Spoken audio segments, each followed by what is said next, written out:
With all our hearts, we pray and ask. God bless Anambra. God bless the shining light that we bear. We're the only ones to make her brighter, the only ones to make her better, the only ones to make Anambra shine.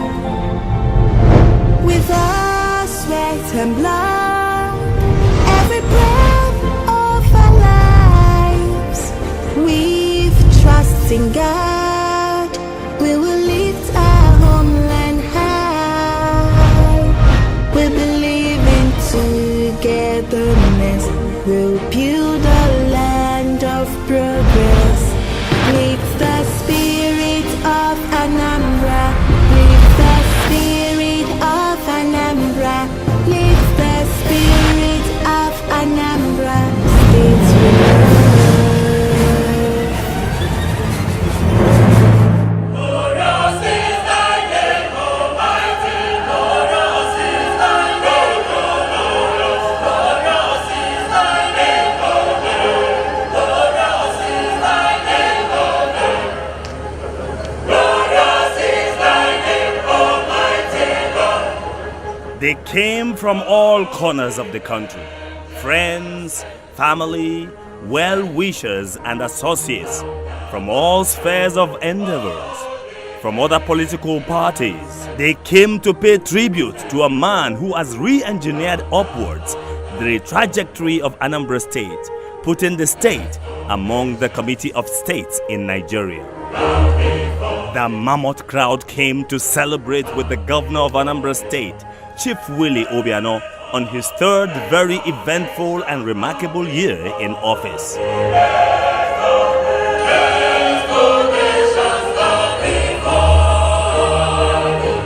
Addressing the gathering in his opening remarks, Chief Willie Obiano thanked the people for giving him the opportunity and support in serving them as their governor, and declared he was on course in actualizing his vision and mission for the development of the state. He maintained that he had left footprints in the sand of time.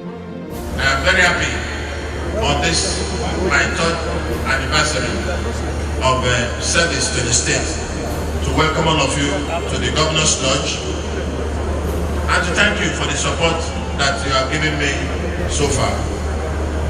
It's been an interesting 3 years, very challenging, but we've been nimble.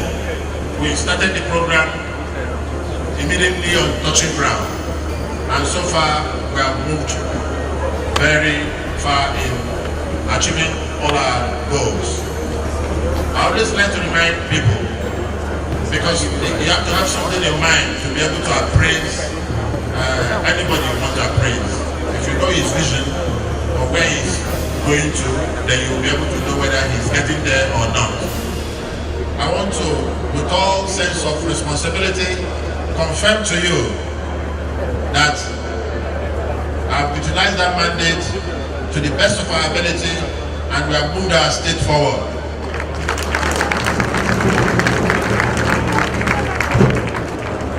And on that note, I'll still ask that 4 years may not be enough to germinate very well all these things that we've been able to do. So we ask for your prayer and for your support to enable us in very clear and strong terms establish Anambra once and for all as the light of the nation. Thank you, everybody.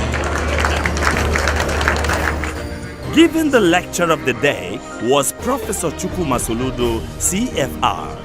The lecture was titled Anambra, an Emerging Startup State and Our Challenges. He said that this was a time for Thanksgiving, noting that in the past 3 years, the country had lapsed into recession. I have also said that the economy at this point is not just in recession. The size of Nigerian economy has massively compressed. Depending on the exchange rate we use, the size of the economy is anything between the half of what it was 2 years ago. But despite all of this, we then say that governing a state in Nigeria, where you have no control over these macro variables, must be extraordinarily challenging. For Governor Obiano, therefore, this third anniversary must be time to thank God for his mercies, for survival and for progress. Adding that there was still a long way to go, as Nigeria is a work in progress and Ndibo should unite with one political and economic voice. While we wait for the federal government to do the needful and provide leadership to the country, Anambra must unite to exploit our God-given potentials to build a new prosperity corridor, a prosperous homeland for the globalizing tribe. Describing Ndibo as a global tribe, Professor Soludo called on the Ndibo to emulate other global tribes that have recorded massive developmental strides as startup nations. Countries, societies that have recently achieved spectacular economic miracles, such as the type that Anambra wants to see.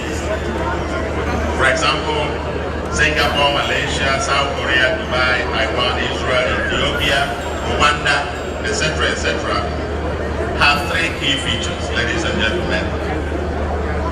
The first key feature of all these societies is number one, they got a few fundamentals right.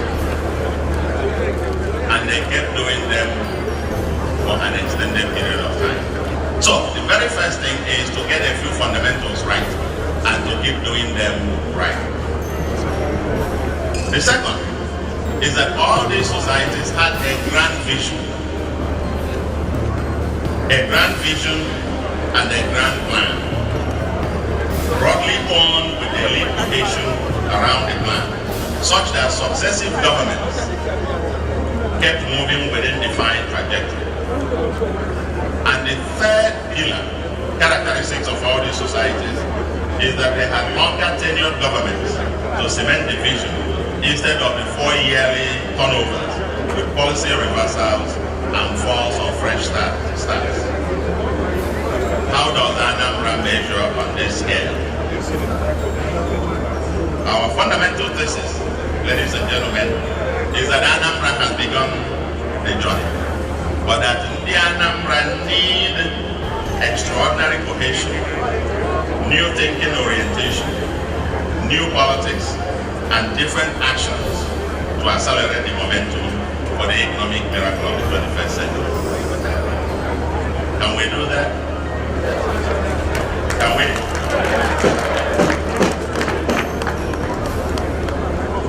I make a point that Anambra has got some of the pillars to make this a very important beginning and has already begun to build them. The key point of before going, ladies and gentlemen, is that Anambra has a strong economic base and the human and natural resources and assets to accelerate the momentum of transformation. It is evident that Anambra has the potential to become an industrial commercial hub. However, Professor Soludo says to achieve the desired change, there is the need for Anambra to change the narrative. To accelerate the momentum, however, there are a few things we need to think about. The first, ladies and gentlemen, we must begin to change the narrative and change the language about ourselves. The way we think makes all the difference. And I say that it's all in our mind. And that strong positive thinking and self-belief will get us there. That is the Igbo spirit. That is the Anambra spirit. The narrative that we need political power at the center to change our future is false. The issue that we keep hoping until we get political power that the magic will drop from the air is a false category. And in my view, it distracts us from the hard work that we need to do in order to build our future. I want to persuade us that economic power is what is in our DNA. And that is the power that can endure, not the ephemeral political power. The average Anambra Igbo person is doing far better economically than an average non-Igbo Nigerian. We must therefore stop reading the book of Lamentations and, in my view, start singing the songs of Solomon.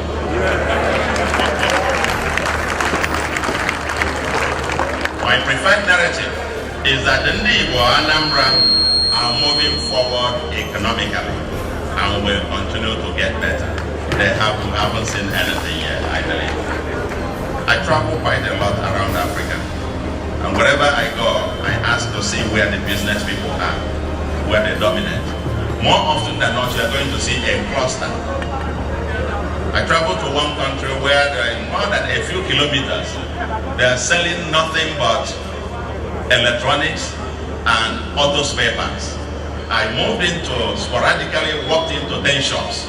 Each where that I went into, I told them, Kedu, and somebody out there will smile and say, oh, the man gave me job. All over Africa, all over the world, we are taking hold of certain lines of businesses and dominating them. And I will also say one thing. Opolo Nafade 10 Bundi Igbo Naiba Nanya closely. Emaleke 6 or 7 Maleke Bundi Anambra. We must then plan to transform Anambra as one mega city. We commend the governor for building state-level institutions. And I must say, I drove through Awka in a night. And as we got into Awka, and a friend of mine sitting beside me, and he comes from here, from Awka. And when I saw, as we were climbing one flyover after the other, I turned to him, and I can say that to High Chief Ben Obi here. I said, nah.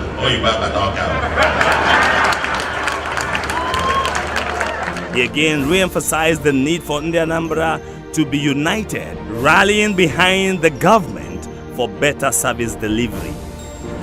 Ladies and gentlemen, we must mainstream citizens' power. We get the kind of government we demand. As citizens, we commend the government. We must commend the government where it performs, criticize it where it errs, and contribute positively ideas to help development where possible. This is our civic duty, without which our democracy and sustained transformation cannot endure. Even those who will never see anything good in their government are also welcome. They are doing their own civic duty. This is democracy, and opinions are free. He stated that the government is the last pillar of development. However, due to its meager resources, the Anambra State government cannot do it alone.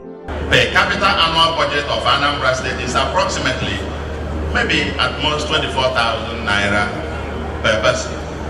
So when we must then moderate what we expect government to do with money. How much can that happen? So minuscule. But entrepreneurial policymakers at the federal and state levels can become active enablers and facilitators of prosperity through the provision of critical infrastructure or other forms of partnerships where the state doesn't have all the money to put in. I think as you ignite the momentum that is happening in Anambra, it will become easier to facilitate a PPP, public-private partnerships, in terms of funding arrangements. Yes, the federal government needs to expedite the approvals, all the necessary approvals for our international cargo airport, and also contributes to it. Your plan about jump-starting the Anambra airport, I think come rain, come sunshine, even if we need another summit, a summit for that, we all have to go out and mobilize whatever is necessary to make sure that the major runway is finished while you are still sitting there. It has to be done. Anambra must be accessible by air, land, and sea. Finally, Professor Soludo says that continuity is the surest way to sustain the ongoing development in Anambra State. Anambra has begun to get some things right.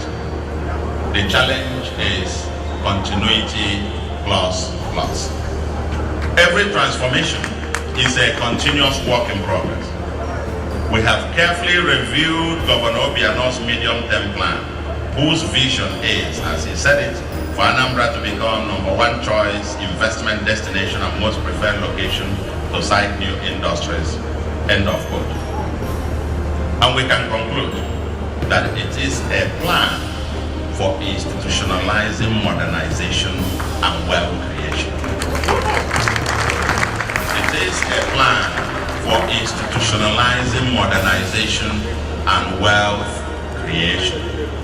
Governor Obiano has demonstrated that he is a business-friendly governor who is walking the talk when it comes to job creation. I'm impressed by the agenda for automation, computerization, and modernization of government processes. This is commendable and needs to be deepened.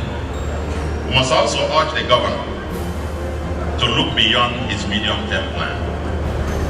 As governor and leader of Africa, we urge him to build upon his very inspiring speech at the 2016 World Igbo Congress, to actively engage in the ongoing debate about the political future of Ndi and the urgency of the economic transformation of our Igbo. Furthermore, the governor might need to mobilize Ndi Anambra to build upon his medium-term plan to craft what I call a grand 50-year Anambra plan. And this plan to be broadly owned by Ndi Anambra as the template for building and sustaining our imagined startup state. His Excellency Governor Obiano has planned his government and read through the economic blueprint. Fantastic. The Igbos are thinking of a 50-year vision. We need a 50-year broad template of a plan that successive governments after Obiano can now say that you can go a little to the right, a little to the left, but you are still within the same boundary. We know where you want to go. On the average, I think we are doing, on the average, far better than most other states. And like I said, even at individual level. That's no question. The third ingredient, therefore, relates to having governments with reasonably long period to cement their vision. This is the third key and last element. When you have a government in place and is getting things done right, how long? The Nigerian Constitution allows a maximum of 8 years for governors and presidents, with elections every 4 years. And the million-dollar question is, what do we do with Governor Obiano in this election year?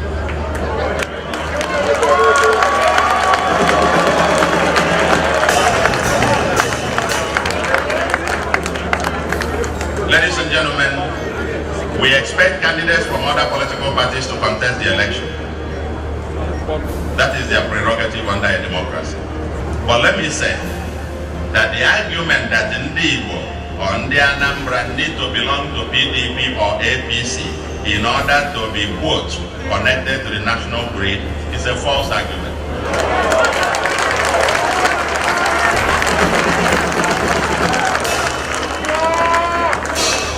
Let me say that sometime in my past life I thought the same way, but I think I was wrong, and I think that argument is wrong. But Anambra, under Africa, nobody were able to get under even as Africa. And let me also make a thesis that might surprise you. The evidence, and we can have a debate on this,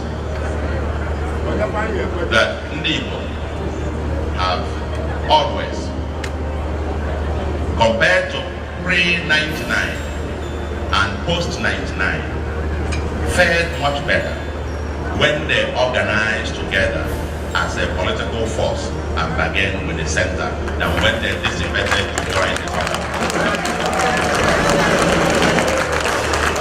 He summarized by doing an evaluation of past governments of Anambra State since 1999, saying Anambra was on the right path to becoming the next startup nation, not just in Nigeria, but in the world at large. Since 1999, ladies and gentlemen, Anambra has not done badly on governance. And this is my honest view. That Governor Mbadinuju rescued Anambra from anarchy and restored security. Governor Ngige showed Anambra that a governor can tar some roads. He did his own bit there, tar some roads. Governor Obi took it further, especially in his second term, with roads, education, health, and fiscal frugality. We have carefully gone through Governor Obiano's plans and performance vis-a-vis the resources at his disposal and the context of Nigeria's current economic and political situation, as well as in comparison with other states and even with previous governors in their first 3 years, of their tenure. And I have the following conclusion. We have the following conclusion. Our conclusion is that Governor Obiano is certainly holding the torch much, much higher.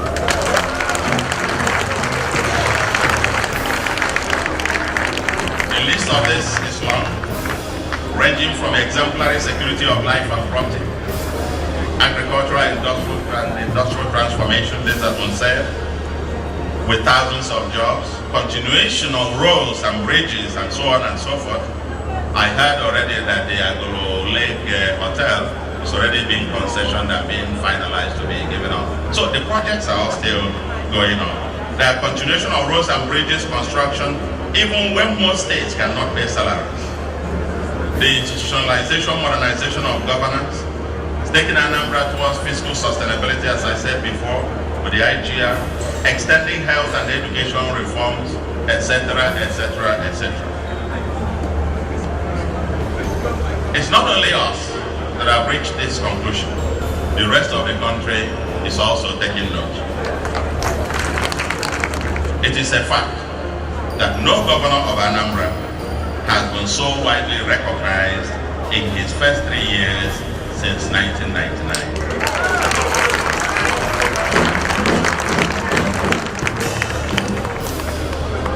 This is what Anambra expects and deserves. That every governor should build upon and probably surpass his or her predecessor. Every governor. That's what we expect. That's what we deserve. And I am glad that Governor Obiano is giving that to us. So, the question is, if it is not broken, why mend it?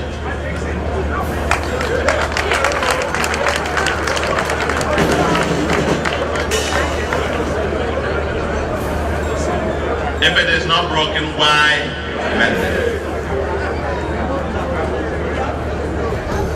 And I must say today that for me, I am not running for the office, principally because I ask this same question: if it is not broken, why mend it?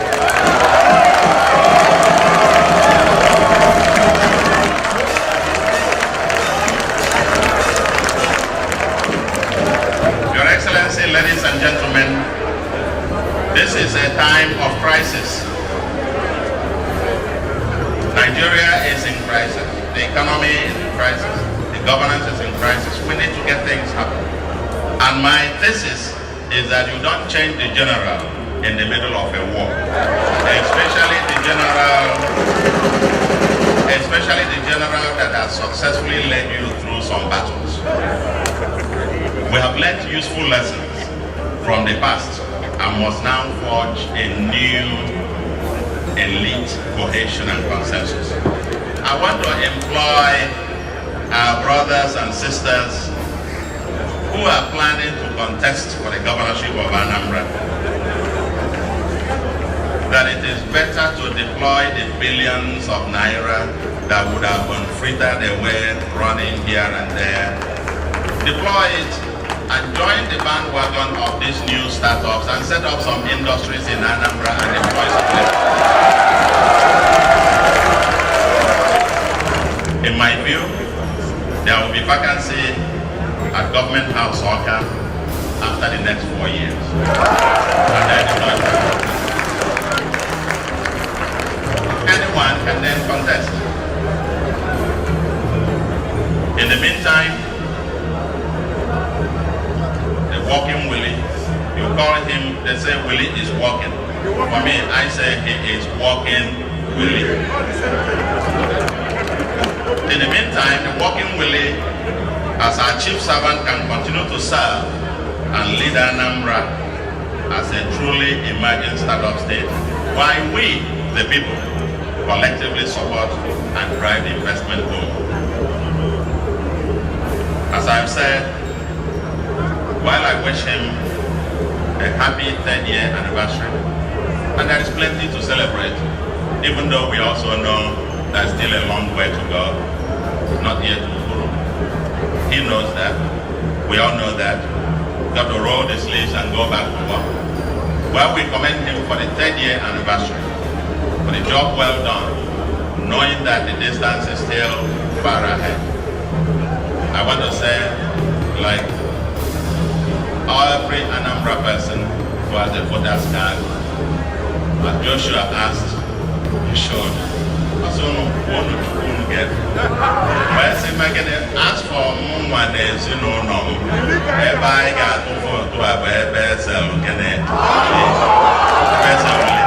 Thank you very much and happy